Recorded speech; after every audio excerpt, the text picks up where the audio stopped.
The rain had been falling for 3 days straight when Margaret heard the cry. At first, she thought it was the wind playing tricks through the old farmhouse shutters, the way it always did during October storms. But then she heard it again, a sharp, piercing wail that cut through the sound of rain hammering against the roof.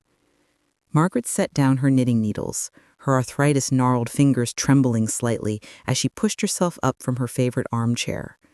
She was 72 years old, and every movement reminded her of it. The house felt too big these days, too empty, since Harold had passed 5 years ago.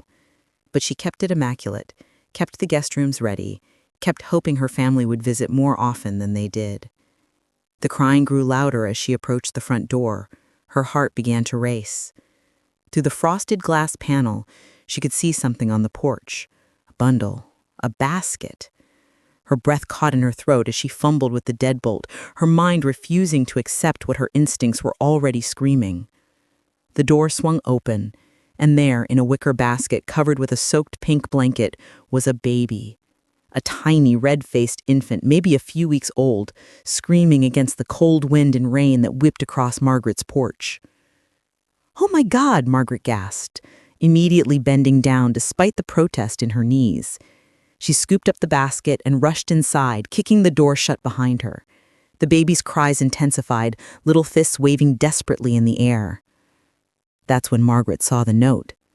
It was tucked into the blanket, written on a piece of torn notebook paper in handwriting she recognized immediately. Her blood ran cold as she read the words. "She's yours, Grandma. Her name is Lily. I can't do this anymore. I know you'll take care of her. You always take care of everything. Rebecca." Rebecca. Her daughter-in-law, her son Daniel's wife. Margaret's hand shook so violently that she nearly dropped the basket. The baby, Lily, screamed louder, her tiny face purple with distress. Years of maternal instinct kicked in, overriding the shock. Margaret carefully lifted the infant from the basket, cradling her against her chest as she rushed to the kitchen to warm a bottle. She didn't have formula, didn't have anything for a baby, but she had cow's milk and honey, and that would have to do until she could get to a store. As she warmed the milk, testing it against her wrist the way she had done 35 years ago with Daniel, Margaret's mind raced. Rebecca had been 8 months pregnant the last time Margaret saw her, just 3 weeks ago. She'd driven 2 hours to their apartment in the city, bringing groceries and a check for $1,200 because Rebecca called saying they couldn't make rent again. "You're such a lifesaver, Mom," Daniel had said, hugging her tight while Rebecca lounged on the couch scrolling through her phone. "We'll pay you back as soon as my commission check comes through." It never did. The commission checks never came. In 5 years of marriage, Daniel and Rebecca had taken nearly $80,000 from Margaret. Money from Harold's life insurance, money from her pension, money she had saved for emergencies, for her old age, for the grandchildren she had dreamed of spoiling one day. But not this. Never like this. Lily latched onto the bottle desperately, her cries subsiding into tiny gulps and whimpers. Margaret sank into her kitchen chair, still cradling the baby, tears streaming down her weathered cheeks. How could Rebecca do this? How could Daniel allow it? Where were they? She tried calling Daniel's number 17 times that night. Every call went to voicemail. She tried Rebecca's phone. Disconnected. She called Daniel's work. He hadn't shown up in 3 days. By the time dawn broke, Margaret had called everyone she could think of. Daniel's friends, Rebecca's parents in Idaho, even their landlord. "They moved out 2 weeks ago," the landlord said, his voice gruff and annoyed. "Left in the middle of the night. Took everything. Still owe me 2 months' rent." Margaret's world tilted. 2 weeks ago? But Daniel had called her just 3 days ago asking for money for the baby's crib and supplies. She had sent $600 through an online transfer. For 2 days, Margaret cared for Lily while trying desperately to reach her son. She bought formula, diapers, clothes, everything a newborn needed. She drove to their old apartment complex, but it was empty, gutted from furniture. She even filed a missing persons report with the police, but they told her that adults had a right to disappear, and if there was no evidence of foul play, there was nothing they could do. On the 3rd day, While Lily napped in the bassinet Margaret had rushed out to buy, her phone rang. Daniel's number flashed on the screen. "Daniel!" she cried, answering immediately. "Thank God, where are you? What's happening? Why did Rebecca leave the baby?" "Hey, Mom." Daniel's voice was casual, calm, like he was calling to chat about the weather. "How's Lily doing?" The question was so absurd that Margaret couldn't speak for a moment. How is she? Daniel, what is going on? Rebecca left her on my doorstep in a basket, in the rain. You've been gone for days. "Yeah, sorry about the timing," Daniel said, and Margaret could hear music in the background, laughter. "Rebecca and I needed a break. You know how stressful new babies are. We figured you wouldn't mind watching her for a while." "A while?" Margaret's voice cracked.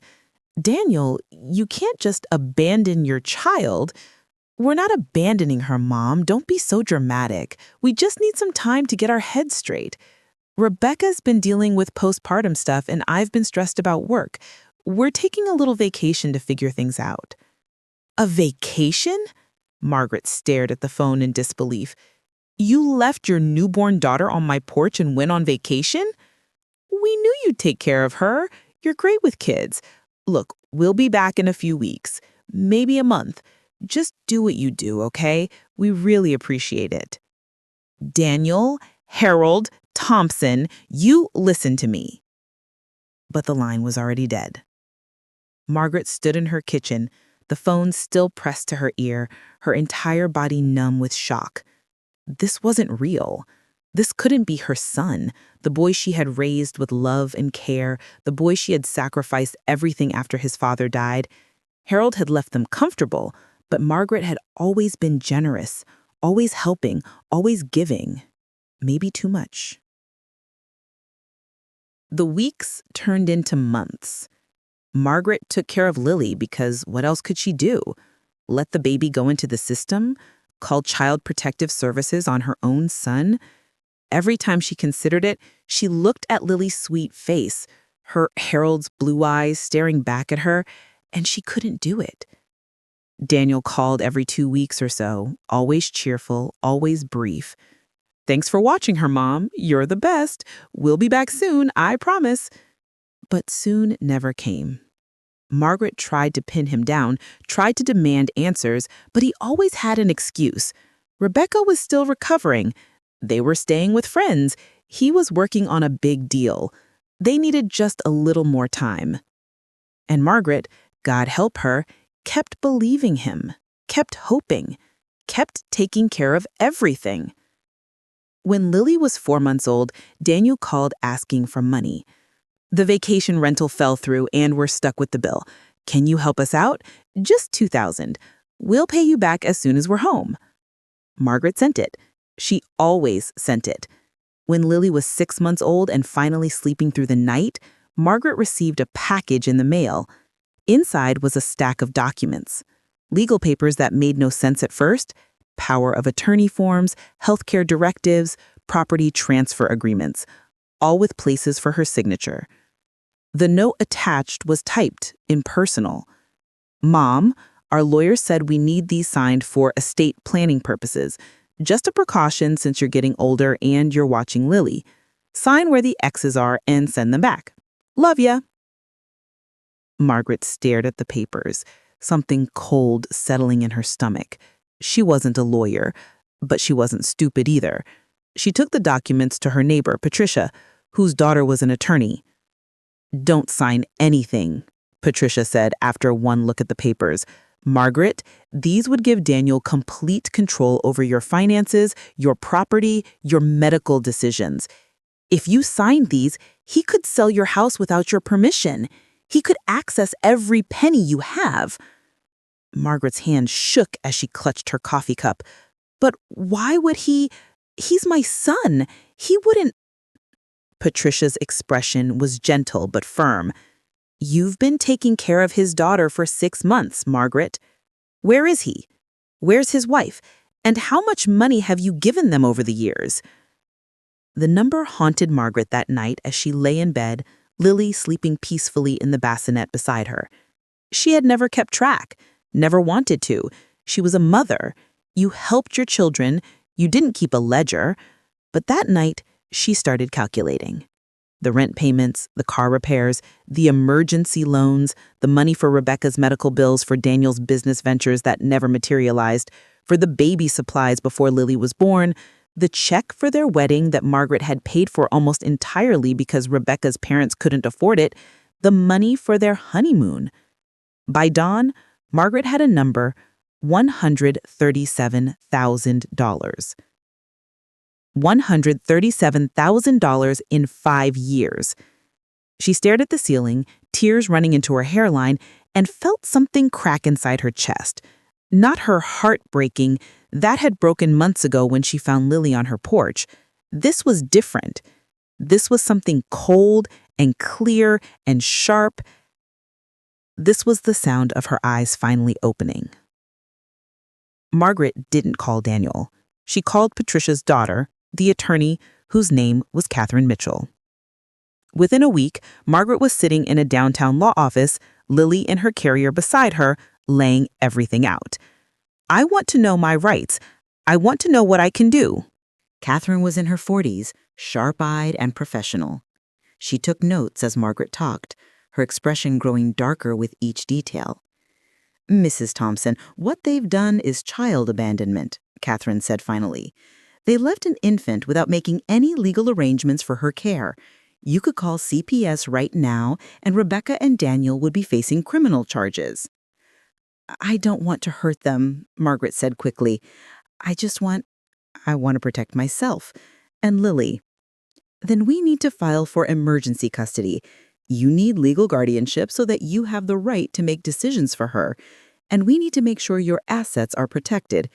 Did you sign those papers they sent?" "No. Patricia warned me." "Good. That likely saved your home." Catherine leaned forward. "Mrs. Thompson, I'm going to be blunt. Your son and daughter-in-law are engaging in what's called elder financial abuse. They've been exploiting you systematically. The money, the childcare without compensation, the attempted power of attorney. This is a pattern." "But Daniel wouldn't—" "Mrs. Thompson," Catherine's voice was gentle but firm, "your son abandoned his infant daughter on your doorstep and hasn't returned for 6 months. Yes, he would." The truth of it hit Margaret like a physical blow.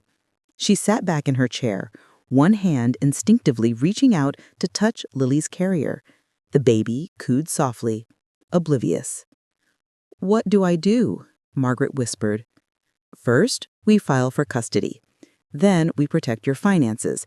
I'm going to recommend you open a new bank account at a different bank, one Daniel doesn't know about. Transfer the bulk of your savings there, change your passwords, document every interaction with him, and prepare yourself for the fact that when Daniel realizes he can't access your money anymore, things are going to get ugly." Catherine was right. The custody filing was processed within 2 weeks. The court sent notifications to both Daniel and Rebecca at their last known addresses. Margaret didn't hear anything for 3 days. Then her phone exploded. Daniel called 6 in the morning, his voice shaking with rage. "What the fuck did you do, Mom?" Margaret, who had been up since 5 feeding Lily, felt that cold clarity settle over her again. "I filed for custody of Lily since you and Rebecca abandoned her." "We didn't abandon her. We left her with you. You left a newborn baby on my doorstep in the rain without warning and disappeared for 6 months, Daniel. What would you call that? You said you didn't mind. You love taking care of her." "I do love taking care of her, but that doesn't make what you did right. You have a daughter, Daniel. She's 7 months old, and you've seen her twice since she was born." "We've been busy." "Where are you? Where have you been all this time?" Silence. "Daniel?" "We're in Florida. Rebecca's parents have a condo down here. We've been trying to get on our feet." "You've been on vacation in Florida for 6 months while I raised your daughter?" "It's not like that." "What is it like then? Explain it to me." More silence. Then, "We needed a break. Okay? Rebecca was freaking out. She said she couldn't handle being a mom. I had to get her out of there before she did something crazy. Something crystallized in Margaret's mind. Did Rebecca want to give up Lily for adoption? What? No, I don't know. Maybe. She was talking about it, but Look, I thought if we just took some time, got our heads clear, we could come back and be ready. You were the perfect solution. You always wanted to be more involved with grandkids anyway. You used me, Margaret said softly. I didn't. Mom, come on. You're family. Family helps each other. You're right. Family helps each other. So when are you coming back to help me raise your daughter? When are you going to pay me back the $137,000 I've given you over the years? Dead silence on the line. You kept track? Daniel's voice had changed. Gone was the defensive anger. Now he sounded shocked, caught. I didn't want to, but I needed to know. I needed to see it in black and white. $137,000 in 5 years, Daniel. My entire life savings. Harold's life insurance. The money I saved to take care of myself in my old age. Gone. You gave that to us because you wanted to help. I gave it to you because you were my son and you said you needed it. You said it was always an emergency, always temporary, always the last time, but it never stopped, did it? And now I know why. You were never planning to pay me back. You were planning to take everything. That's not the power of attorney documents, Daniel. Catherine Mitchell explained them to me. If I had signed those papers, you could have sold my house, emptied my accounts, put me in a nursing home if you wanted to. Was that the plan? Jesus, Mom, no. Those were just in case something happened to you. Rebecca's friend is a lawyer, and she said it was smart to have them. Don't lie to me anymore. Margaret's voice cracked. Please, don't lie to me anymore. She could hear Rebecca's voice in the background, shrill and angry. Then Daniel's muffled reply. Then Rebecca was on the phone. Margaret, it's Rebecca. Look, I think there's been a huge misunderstanding. Daniel and I love Lily so much, and we're so grateful you've been helping. But we're ready to come back now. We'll come get her this weekend. No, Margaret said. Excuse me? I said no. I've filed for emergency custody. Until the court hearing, Lily stays with me. You can't do that. She's our daughter. Then you should have acted like her parents. Margaret felt tears burning behind her eyes, but kept her voice steady. You abandoned her, Rebecca. You left her on my porch in a storm. You've been in Florida living in a condo while I've been changing diapers and paying for everything. If you want custody back, you'll have to prove to a judge that you deserve it. You bitch, Rebecca hissed. You controlling, manipulative bitch. This is because we wouldn't sign over our rights to you, isn't it? You want to steal our baby. I want to protect her, Margaret said, from parents who don't want her. We do want her. We just needed time. Then where have you been? Why haven't you come back? Why have you been asking me for money while you've been on vacation? Rebecca's voice turned syrupy sweet, the same tone she always used when she wanted something. Margaret, honey, I know this has been hard on you. You're getting older, and taking care of a baby is exhausting. But that's what family does, right? We take care of each other. And when Lily's older, she'll remember that her grandma loved her so much. You're doing such a good thing. The manipulation was so blatant that Margaret almost laughed. How had she never seen it before? How had she let herself be played like this? The court date is November 18th, Margaret said. If you want to contest the custody petition, you'll need to be there, with a lawyer. We don't have money for a lawyer. Then I guess you should have saved some of the $137,000 I gave you. Margaret hung up. The phone rang immediately. She turned it off. The next 2 weeks were a hurricane of legal activity and emotional devastation. Daniel and Rebecca showed up at Margaret's house twice, pounding on the door, demanding to be let in. The first time, Margaret stood on the other side with her phone in her hand, threatening to call the police. They left after 20 minutes of shouting and accusations. The second time, they brought Rebecca's parents. Margaret had met them once at the wedding and hadn't been impressed. They were cut from the same cloth as their daughter, entitled, demanding, and convinced the world owed them something. "You're tearing this family apart," Rebecca's mother, Diane, shrieked through the door. "That baby needs her mother." "Then her mother should have stayed," Margaret called back. "Please leave, or I'm calling the police." "We'll sue you for grandparents' rights." "You can't sue for rights you've never exercised. You've never even met Lily." That shut them up. They left, but not before Rebecca screamed that Margaret was a miserable old woman who would die alone. The words hurt. Of course they hurt. But Margaret was done letting the hurt control her.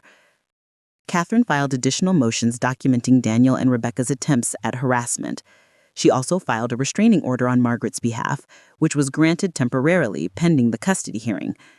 Daniel and Rebecca were ordered to stay at least 500 feet away from Margaret's home. 3 days before the hearing, Margaret received an email from Daniel. It was long, rambling, and read like a last-ditch effort at emotional manipulation.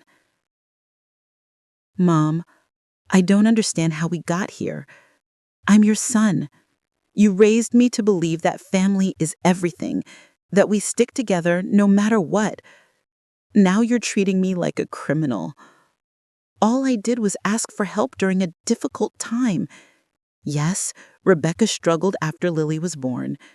Yes, we needed space to figure things out.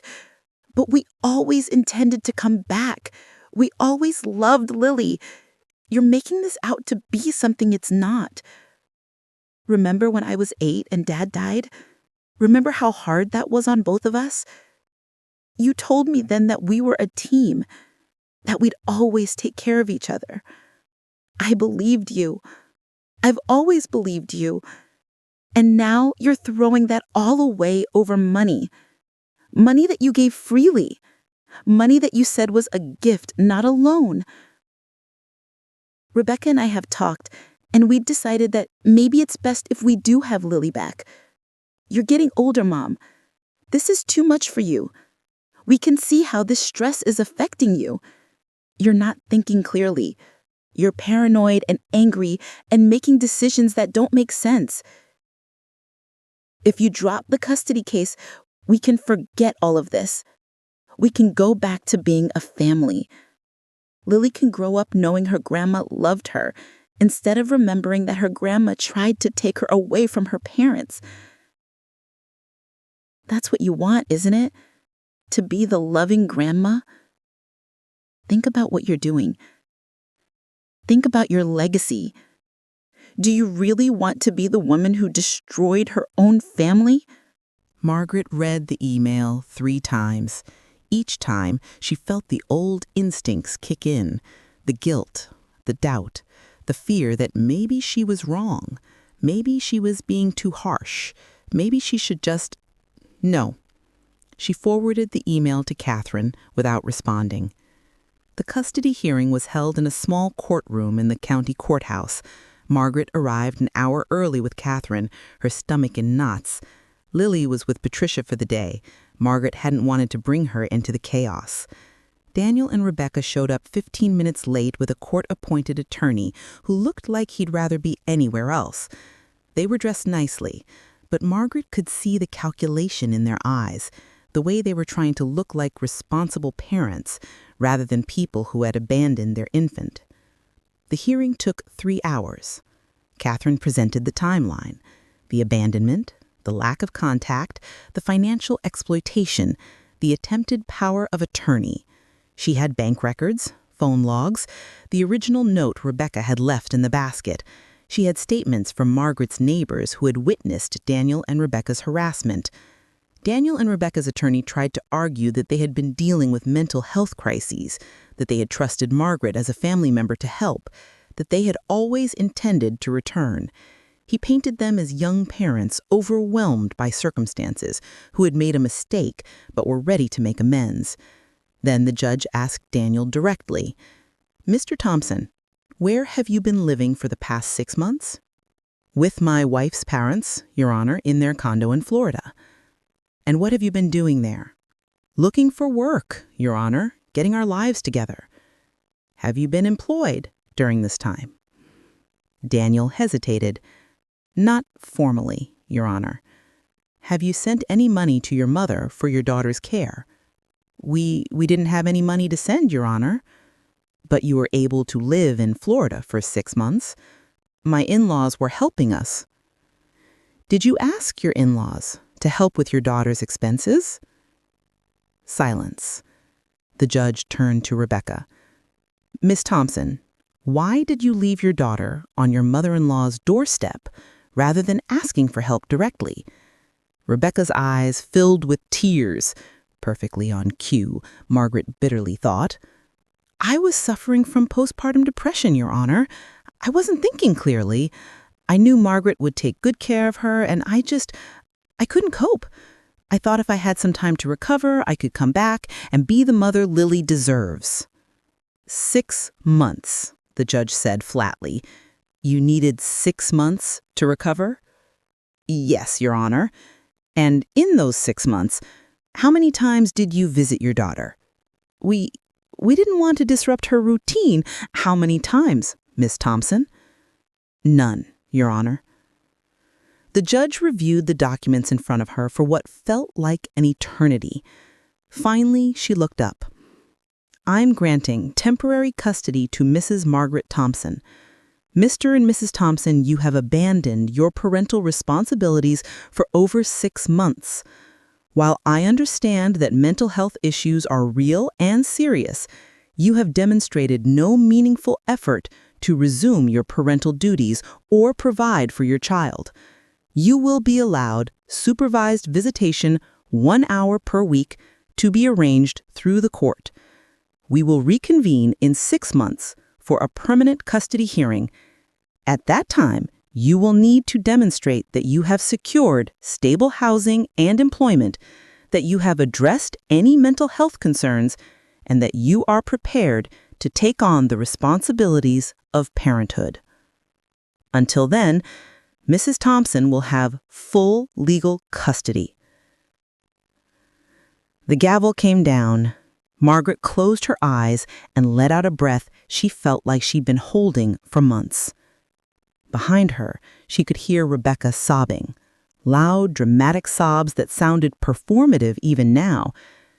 Daniel was arguing with their attorney in a harsh whisper. Margaret didn't turn around. She thanked Catherine quietly and walked out of the courtroom with her head high. In the parking lot, Daniel caught up to her. "Mom, wait." Margaret stopped, but didn't turn around. "This isn't over," Daniel said, his voice low and angry. "You think you've won, but you haven't. Rebecca and I are going to get lawyers, real lawyers. We're going to fight this, and we're going to get Lily back, and you're going to regret every bit of this." Margaret finally turned to look at her son. He was 35 years old, handsome like his father had been, but there was something hard in his eyes that Harold had never had. When had that hardness appeared? Or had it always been there and Margaret had just been too loving to see it? "Daniel," she said softly, "I've given you everything. My time, my money, my energy, my love. I gave until I had nothing left to give. And it was never enough for you, was it? There was always one more emergency, one more need, one more reason why you couldn't stand on your 2 feet. That's not—" "I'm done," Margaret interrupted. "I'm done sacrificing myself for you. I'm done being your safety net. I'm done being used. If you want to fight me for custody, go ahead. But know this. I will fight for that little girl with everything I have left, because she deserves better than parents who see her as an inconvenience. She deserves better than you." She walked away, and this time Daniel didn't follow.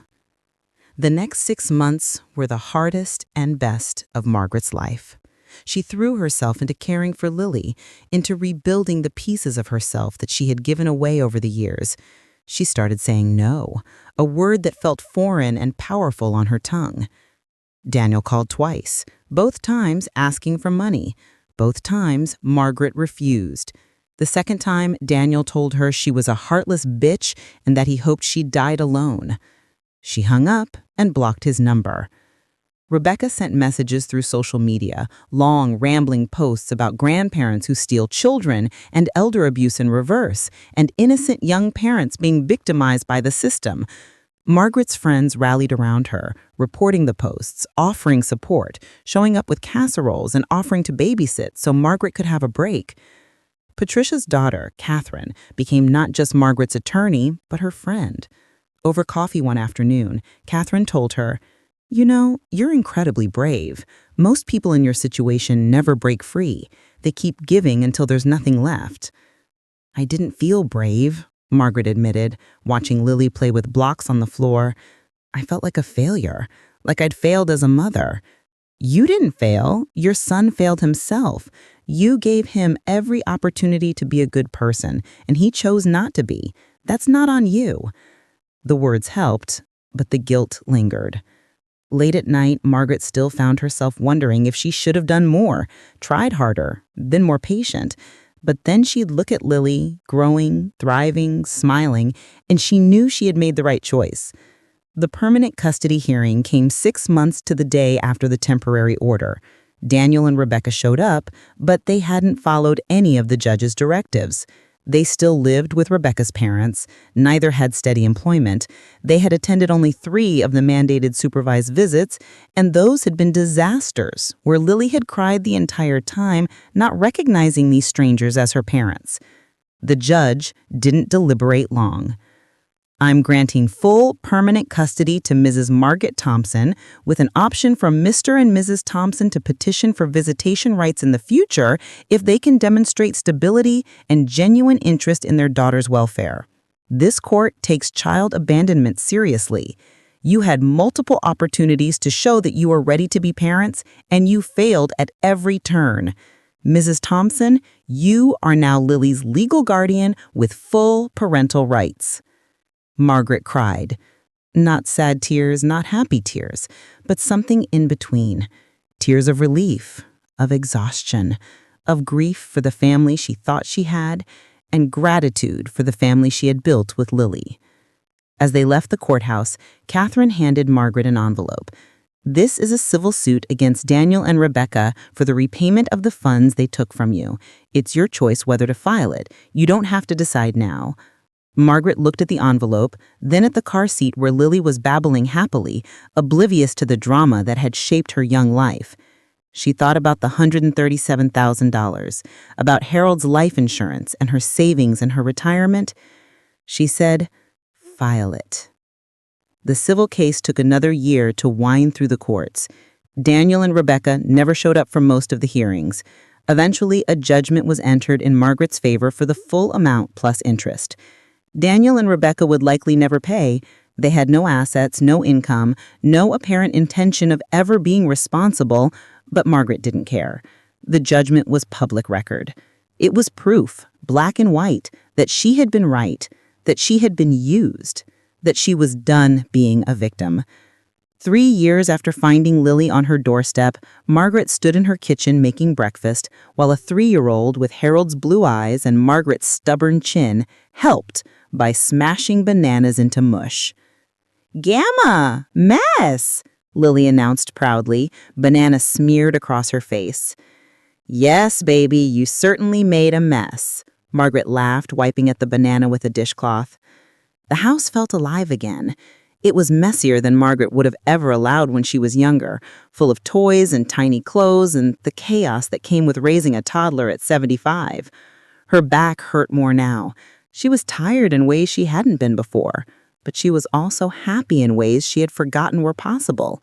She had also stopped expecting calls from Daniel. He sent a message once a year, usually around Lily's birthday, asking how she was. Margaret responded with brief updates but never engaged beyond that. The cord was cut. The wound had scarred over. One afternoon, while Lily mapped, Margaret received a letter. Inside was a check for $500 and a note from Daniel. "Mom, I know this doesn't come close to what I owe you, but it's a start. I got a job doing sales, and Rebecca and I have been working on ourselves. We're still in Florida, but we're doing better.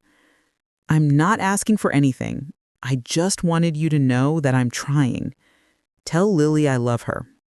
Daniel." Margaret held the check for a long time.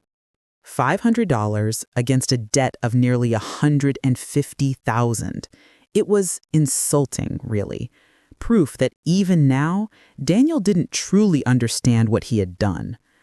But it was something. An acknowledgement. An attempt.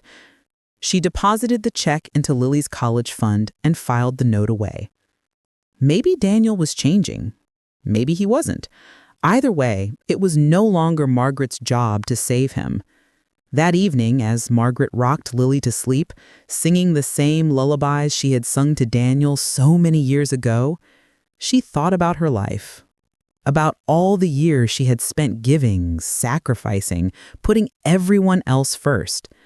About how close she had come to losing everything. Lily's eyes fluttered closed, her small hand curled around Margaret's thumb. This child, abandoned and unwanted by her own parents, had given Margaret something precious, a reason to fight, a reason to stop being a victim, a reason to choose herself. "I'm sorry your mommy and daddy couldn't be what you needed, but I promise you, baby girl, I will be. For as long as I'm here, I will be." 2 years later, when Lily was 5 and starting kindergarten, Daniel called. It was the first time Margaret had heard his voice in over a year. "Mom?" He sounded different, older, tired. "Daniel, I wanted to call because Rebecca and I are getting divorced. It's been coming for a while. She met someone else, and honestly, I'm relieved. This whole thing with Lily, it broke us. We blamed each other. We blamed you. We couldn't move past it." Margaret didn't say anything. What was there to say? "I know I was a terrible father," Daniel continued. "I know I used you and hurt you and destroyed any trust between us. I'm not calling for forgiveness or for anything at all. I just wanted you to know that I understand now. What I did, what I took from you, and I'm sorry." The apology hung in the air between them. "I appreciate that," Margaret said finally. "But an apology doesn't undo the damage, Daniel." "I know. Is Lily okay? Is she happy?" Margaret looked out the window at Lily, who was playing in the backyard with Patricia's granddaughter, their laughter ringing through the autumn air. "She's perfect. She's smart and funny and kind. She starts kindergarten next week. She wants to be a veterinarian when she grows up because she loves animals." "That's good. That's really good." Daniel's voice cracked. "I know I have no right to ask, but could I see her sometime? Not as her father. I know I'm not that anymore. But maybe just, I don't know, maybe I could be someone who shows up for her birthday. Someone who sends Christmas cards. Someone who exists in her life, even if it's just on the edges." Margaret closed her eyes. This was the moment she had thought about for years. What would she do if Daniel ever truly wanted back into Lily's life? What would serve Lily best? "I need to think about it. And I need to talk to Lily's therapist. She's been in play therapy for the past year, working through some attachment issues. I won't do anything that could hurt her." "Of course, I understand. Take all the time you need." "Daniel?" "Yeah?" "If I decide to let you see her, it will be on my terms. Supervised visits, scheduled in advance, and the moment I feel like you're using her to get to me, or manipulating her, or causing her any pain, you're gone. Forever. Do you understand? I understand. And another thing, you will never, ever ask her for anything. Not money, not favors, nothing. You will be a positive presence in her life or you will be absent. There is no middle ground. I wouldn't dream of. You've dreamed of a lot of things and acted on many of them, so I need you to hear me say it clearly. You will not use this child. Silence. Then, I will not use her. I swear to you, Mom. I swear on Dad's grave. Margaret felt tears burning behind her eyes. Harold would have been heartbroken by all of this. Or maybe he would have seen through Daniel sooner than she had. Harold was always better at spotting manipulation. I'll call you in a few weeks, Margaret said, after I've thought about it and consulted with people who have Lily's best interests in heart. Thank you. That's more than I deserve. Yes, Margaret agreed. It is. She hung up and stood at the window for a long time, watching Lily play. The little girl had no memory of her first weeks of life, of being abandoned in a basket on a rainy porch. She knew Margaret as Gamma and called her that with pure love and trust. When Lily had nightmares, she called for Margaret. When she was sick, she curled into Margaret's lap. When she learned something new, Margaret was the first person she wanted to tell. Margaret had become Lily's world, and Lily had become Margaret's salvation. The decision about Daniel weighed on her for 3 weeks. She consulted with Catherine, with Lily's therapist, Dr. Ramos, with Patricia, with the grandmother's support group. Everyone had opinions. Some said Daniel deserved a chance to make amends. Others said he deserved nothing, that he had forfeited his rights through his actions. In the end, Margaret made her decision based on one simple question. What would help Lily grow into a healthy, whole person? Dr. Ramos had been clear. Children benefit from knowing their biological parents when those parents can be healthy presences in their lives. The key word is healthy. If Daniel can show up consistently, without agenda, without causing chaos, then knowing him might help Lily understand her story. But the moment he becomes a negative force, that opportunity ends. Margaret called Daniel on a Tuesday evening after Lily was in bed. She said without preamble, "You can see her once a month, 2 hours at a location of my choosing. You will bring no one else, not Rebecca, not your girlfriend if you have one, no one, just you. We'll start at a park or somewhere public where Lily feels safe. You will not give her gifts that are extravagant or that seem designed to buy her affection. You will not make promises you can't keep. You will not tell her you're her father until I decide she's ready to understand that. Right now, you'll be introduced as Daniel, Gamma's friend. Do you agree to these terms?" "Yes, absolutely. Thank you, Mom. Thank you so much." "Don't thank me. This isn't for you. This is for her. And Daniel, if you hurt her, if you disappoint her, if you bring drama into her life, I will end this so fast your head will spin. She's been through enough. She deserves stability and peace. I understand. I won't let you down. You already have, many times. This is your chance not to let her down." The first meeting was scheduled for a Saturday afternoon at the park near Margaret's house. Margaret explained to Lily that a friend was coming to play with them, someone who had known her when she was a baby. Lily, ever trusting, simply nodded and said, "Okay, Gamma." Daniel showed up 15 minutes early, pacing nervously by the playground.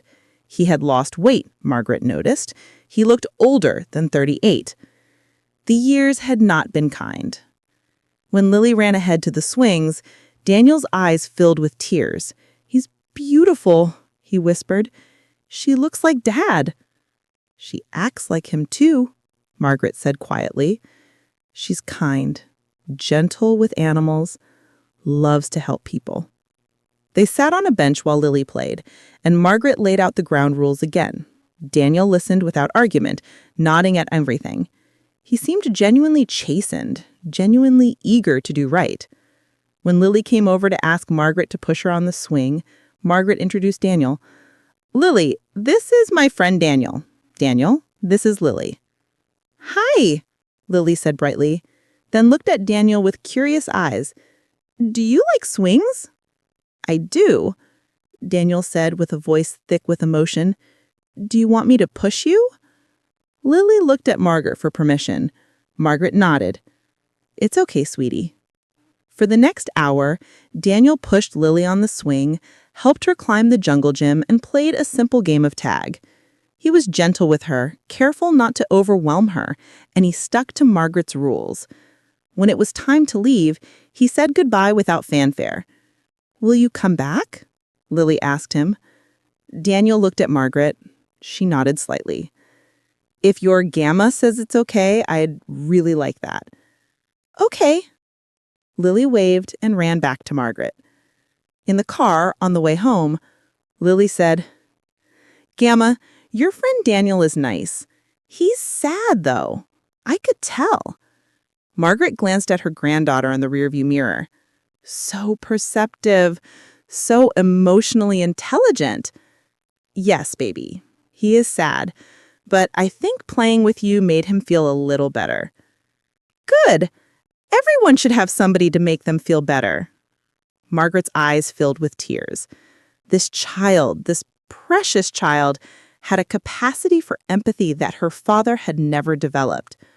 Margaret would make sure that empathy was nurtured, but also that Lily learned to protect herself, that she learned the difference between empathy and enabling, between kindness and being used. The visits with Daniel continued monthly. He never missed one. He never showed up late. He never brought chaos. Slowly, carefully, he built a small relationship with his daughter, not as a father, but as a consistent, kind presence. After 6 months, Margaret allowed him to take Lily for ice cream with her supervision. After a year, she let him come to Lily's kindergarten graduation. He sat in the back, quiet and respectful, and left without causing a scene. One evening, when Lily was 6, she asked Margaret a question that had been coming for a while. "Gamma, where's my mommy and daddy?" Margaret had prepared for this conversation with Dr. Ramos. She took Lily's small hands in her own and spoke gently but honestly. "Your mommy and daddy are Rebecca and Daniel. Daniel is the friend who visits us sometimes. They loved you very much when you were born, but they were very young and weren't ready to take care of a baby. So they asked me if I would take care of you. And I said yes because I love you more than anything in the world." "So you're not my real grandma?" Lily's eyes filled with tears. "Oh, baby." Margaret pulled her close. "I am your real grandma, and I'm also the person raising you, which makes me your mama too. Sometimes families look different than other people's families, but that doesn't make them any less real or any less full of love. Do my mommy and daddy love me?" Margaret chose her words carefully. "I think they do, in the best way they know how, but sometimes grown-ups make mistakes, and their mistake was thinking they weren't strong enough to be your parents. But I'm strong enough, and I will always, always be here for you." Lily cried, and Margaret held her, rocking her the way she had when Lily was an infant, when the world had turned upside down and the only solid thing had been Margaret's determination to protect this child. "I love you, Gamma," Lily whispered. "I love you too, baby girl.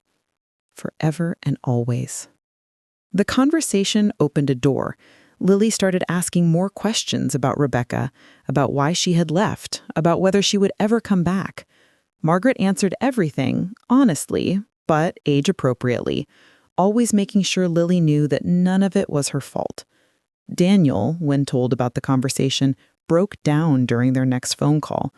"She deserves so much better than Rebecca and me," he said.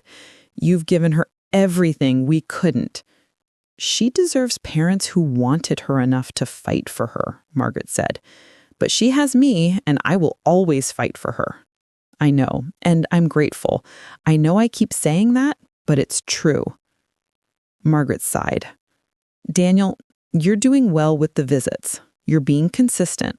That matters. But I need you to understand something. What you and Rebecca did, it wasn't just abandonment. It was years of using me, years of taking and taking until there was almost nothing left. I've forgiven you because holding on to anger was poisoning me, but I haven't forgotten. I can't forget. I don't expect you to.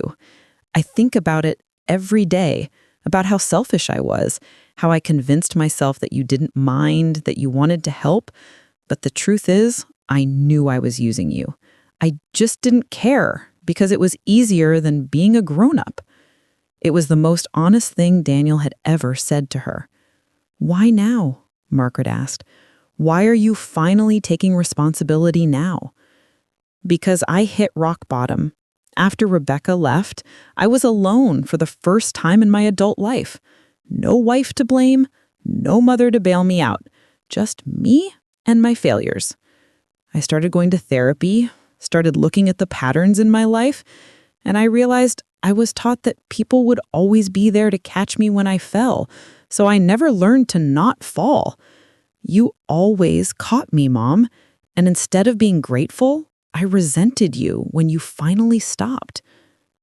Margaret was quiet for a long moment. I enabled you. I can see that now. I thought I was loving you, but I was teaching you that there were no consequences for your actions. That's on me, too. No? Yes, Daniel. I have to own my part in this. I should have said no years ago. I should have let you fail and learn and grow. Instead, I kept rescuing you because I was afraid of losing you. And in the end, I lost you anyway. Or the version of you I thought existed. You didn't lose me, Mom.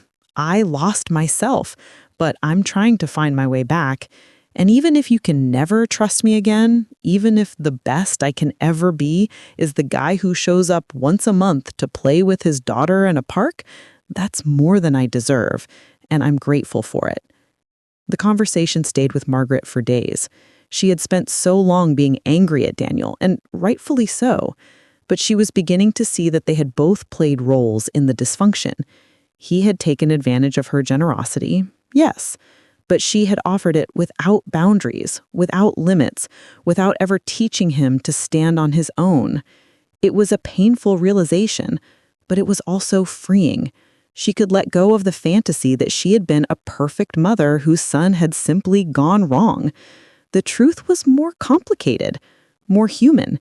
She had made mistakes too, and recognizing that didn't absolve Daniel of his choices, but it helped her understand how they had gotten here.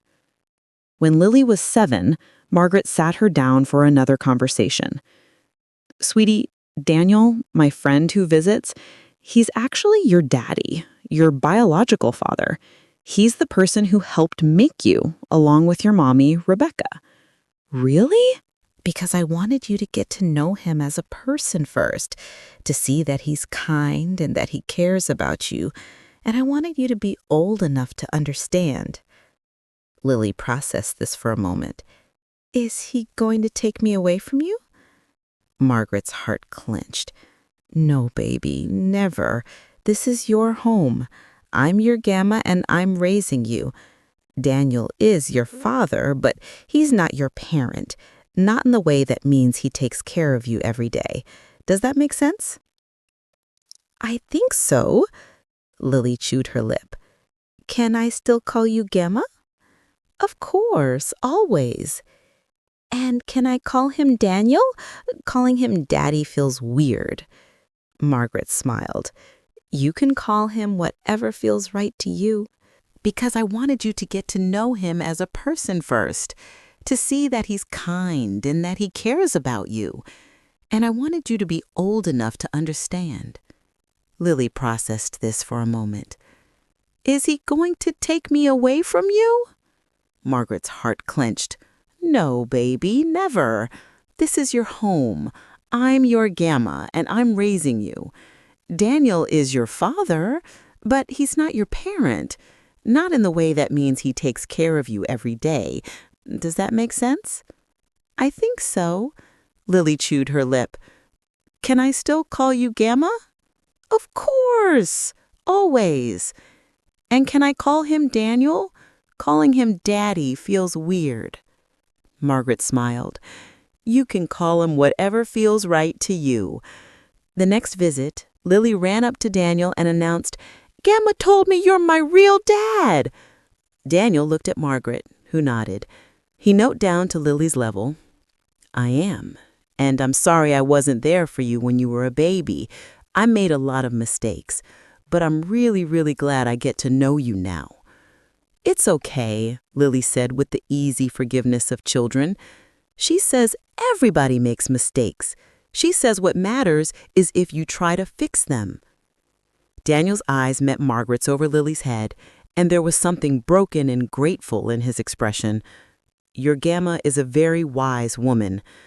I know, Lily said matter-of-factly. She's the best. That evening, after Daniel had left and Lily was getting ready for bed, she said to Margaret, Gamma, I'm glad Daniel is my dad, but I'm more glad you're my Gamma. Oh, sweetheart. Margaret hugged her tight. I'm glad too. So glad. 3 years later, when Lily was 10 and flourishing in 4th grade, Margaret received news that knocked her sideways. Rebecca wanted to see Lily. The message came through Daniel, who called sounding stressed and uncertain. Rebecca reached out to me. She's been in therapy for years, working through her issues. She's remarried, living in Oregon, and she says she's ready to try to have a relationship with Lily. She wants to know if you'd consider it. Margaret's first instinct was a flat, immediate no. Rebecca had abandoned her child and never looked back. She had never paid child support, never sent a birthday card, never shown the slightest interest in Lily's life. And now, 10 years later, she wanted back in? But Margaret was no longer the woman who made decisions based on anger or fear. She consulted with Dr. Ramos, with Catherine, with Daniel, and most importantly, with Lily. Lily, your biological mother, Rebecca, has asked if she can meet you. You don't have to see her if you don't want to. This is your choice. Lily, who had recently become obsessed with fairness and justice, thought about it seriously. Does she want to take me away from you? No. She understands that I'm your guardian, and that won't change. She just wants to meet you, and maybe get to know you. Why did she leave me when I was a baby? She was scared, and she wasn't ready to be a mother.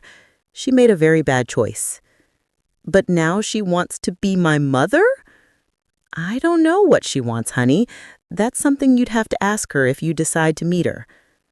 Lily was quiet for a long time. Finally, she said, I want to meet her, but I want you there, and I want to be able to leave if I don't like her. Deal. The meeting was arranged at a neutral location, a family counseling center where Dr. Ramos could facilitate.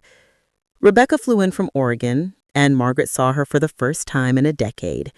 She looked different. Older, obviously, but also softer somehow, less sharp-edged. She had cut her hair short and dressed conservatively, like she was trying very hard to make a good impression. Margaret, she said quietly, thank you for agreeing to this. Margaret didn't respond.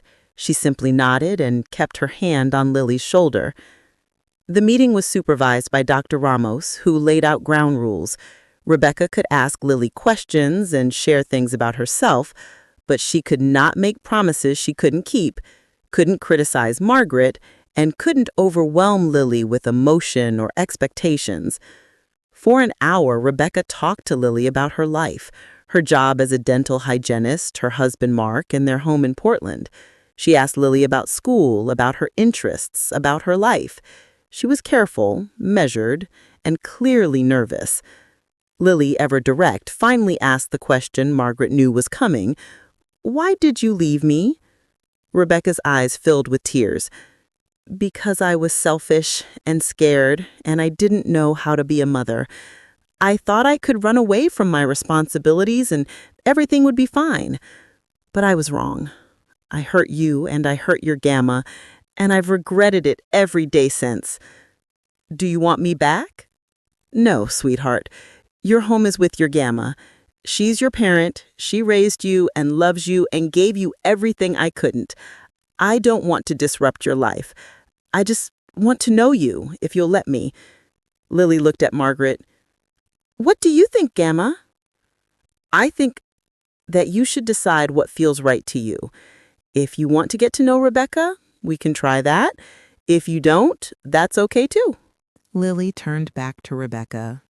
I'll think about it. It was such a mature response that both adults were momentarily speechless. Then Rebecca nodded. That's fair.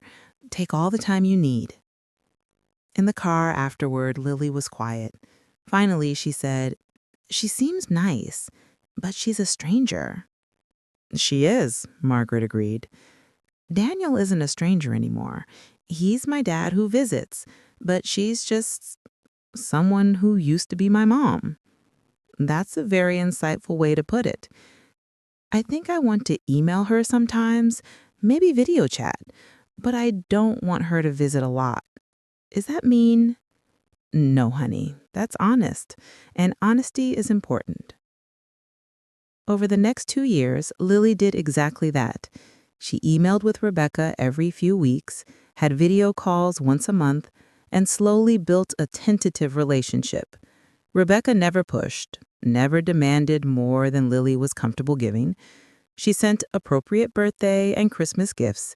She asked about Lily's life and shared pieces of her own. It wasn't a mother-daughter relationship, but it was something. A connection, a thread that might grow stronger over time or might remain thin and fragile. Either way, it was Lily's choice. Margaret watched it all with mixed emotions. Part of her resented that Rebecca got to waltz back into Lily's life after a decade of absence, but another part of her recognized that Rebecca was doing the work, making amends in the only way she could, and respecting the boundaries that had been set. And truthfully, Margaret was tired. She was 78 years old now, and raising a preteen was exhausting in ways she hadn't anticipated. She had started having health problems, nothing serious, but enough to remind her that she wasn't immortal. One night, after a particularly difficult day where Lily had been emotional and contrary in the way that 12-year-olds often are, Margaret sat in her bedroom and allowed herself to think the unthinkable. What if something happens to me? Who will take care of Lily? The question terrified her.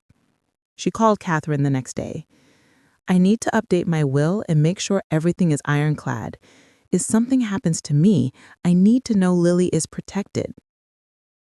They met the following week, and Catherine walked Margaret through her options. You can designate a guardian in your will. Given that Daniel has been consistent with his visits and Rebecca has been appropriate in her boundaries, you could consider them as options, but you could also designate someone outside the family, Patricia, for instance, or one of your friends from the support group. Margaret thought about it for weeks. She talked to Lily, in age-appropriate terms, about the importance of planning, and finally she made her decision. She designated Patricia as Lily's primary guardian, with Catherine as backup. Daniel and Rebecca would have visitation rights, but not custody. It wasn't that Margaret didn't believe they had changed. They had, but she couldn't risk Lily's stability on the hope that they would continue to be responsible.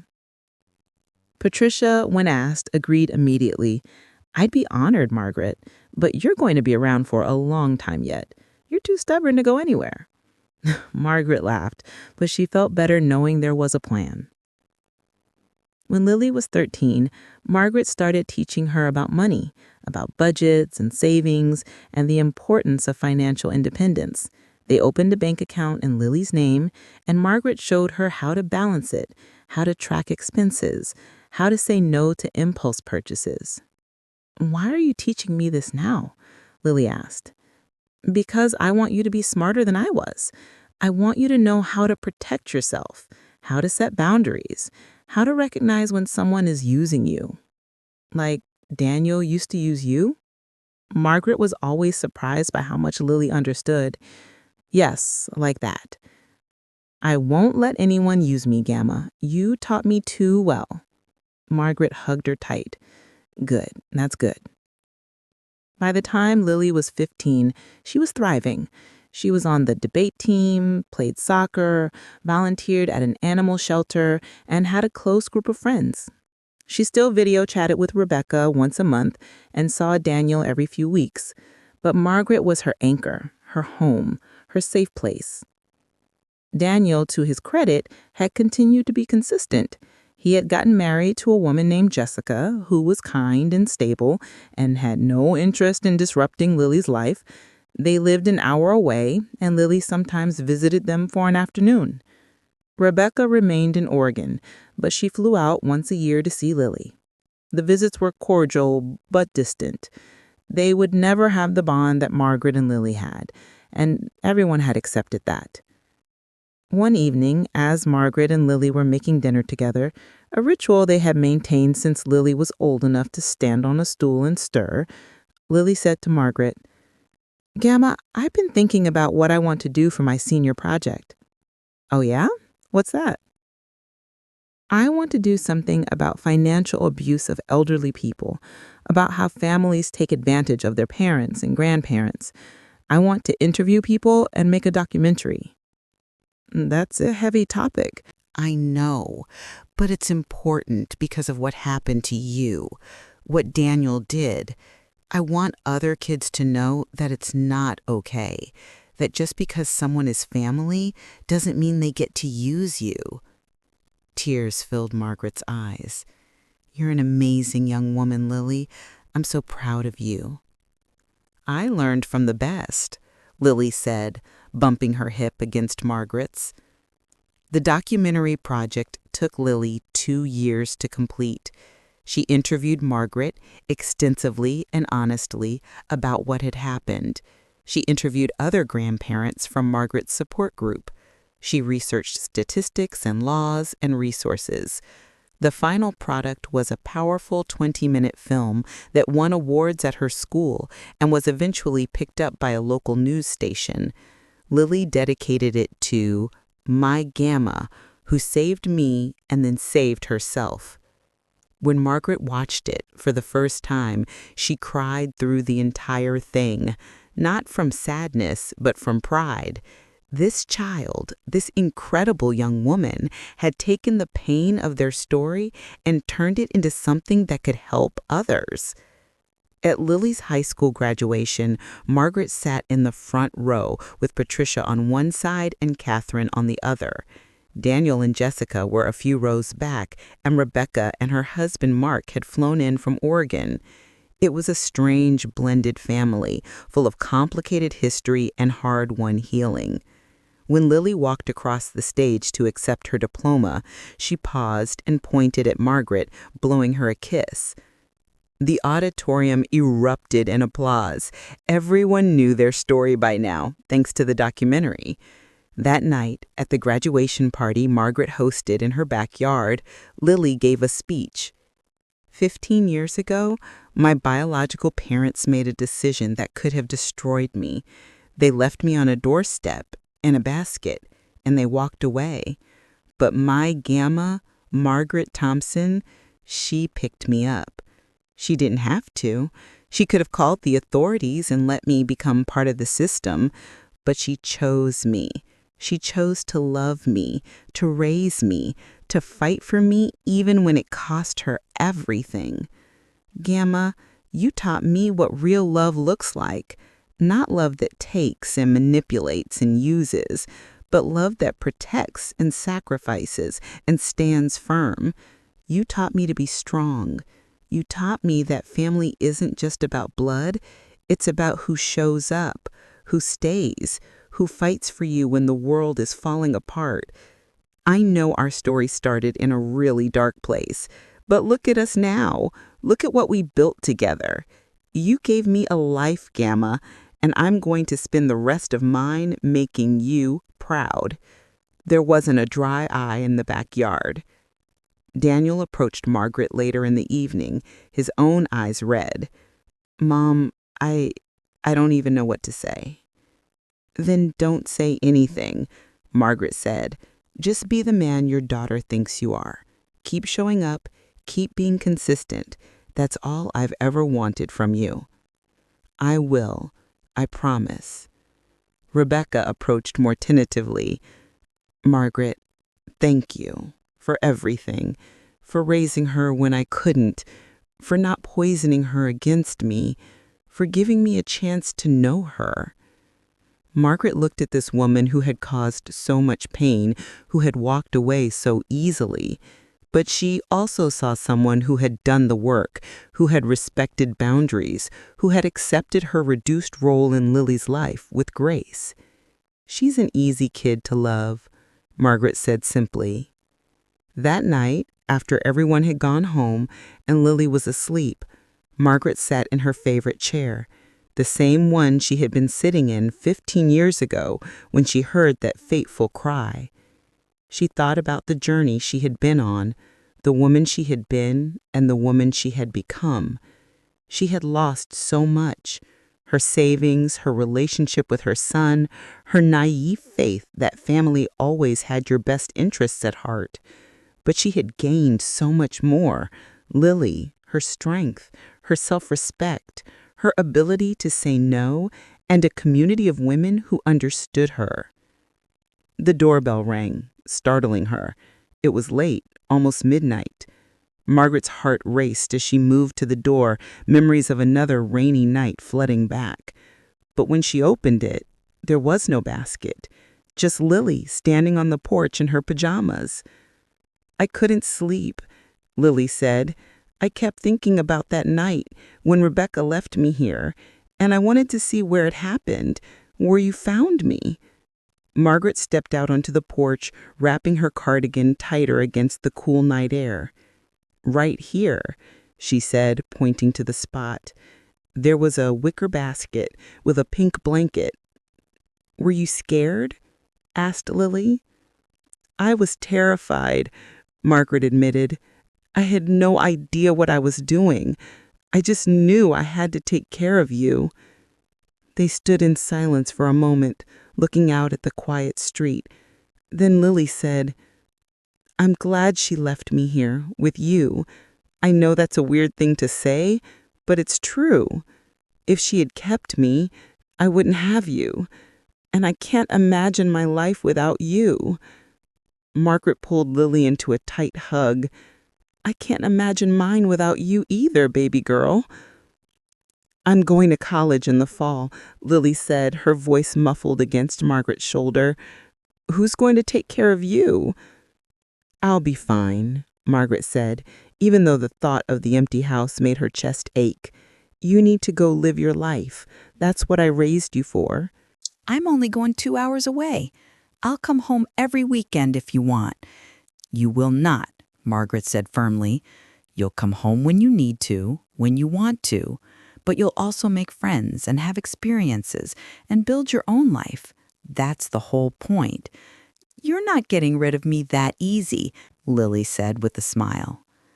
"I would never want to get rid of you, but I do want you to be free, to make your own choices, to not feel obligated to take care of me the way I felt obligated to take care of everyone else." Lily pulled back, looking Margaret in the eye. "Taking care of you wouldn't be an obligation. It would be an honor."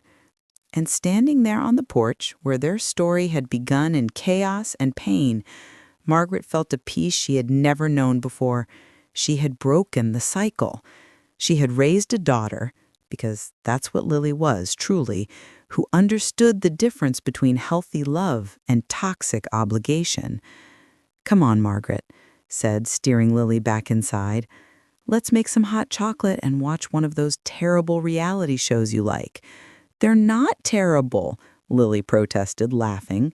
"They're absolutely terrible, but I'll watch them with you anyway." As they settled onto the couch with their hot chocolate, Lily's head resting on Margaret's shoulder, Margaret thought about the life lessons she had learned the hard way.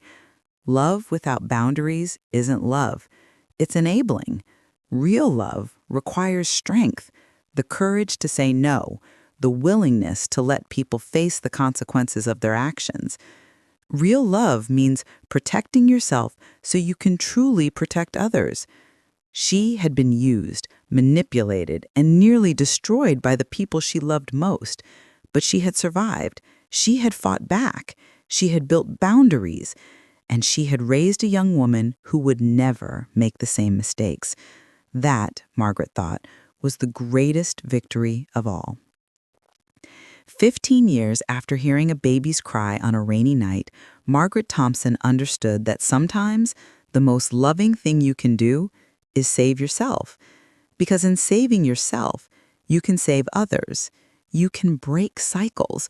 You can teach strength instead of weakness, boundaries instead of martyrdom, self-respect instead of endless sacrifice. She had found a baby on her doorstep, and that baby had saved her life, not by being easy, not by fixing everything, but by giving her a reason to finally stand up and fight. Gamma? Yes, baby? I love you. I love you too, Lily, more than you'll ever know. Outside, the wind picked up, rustling the trees the same way it had that night so long ago. But inside, the house was warm and filled with light and love, the real kind, the hard-won kind, the kind that endures. And Margaret Thompson, at 80 years old, finally understood that she was enough. She had always been enough. And teaching Lily that truth, that she was enough, exactly as she was the greatest gift she could ever give. The cycle was broken, the lesson was learned, and the future, for both of them, was finally, beautifully free. If this story touched your heart even a little, please like the video, subscribe to the channel, and leave any comment you feel, just so I know another woman is listening. Thank you, sister, for being here with me.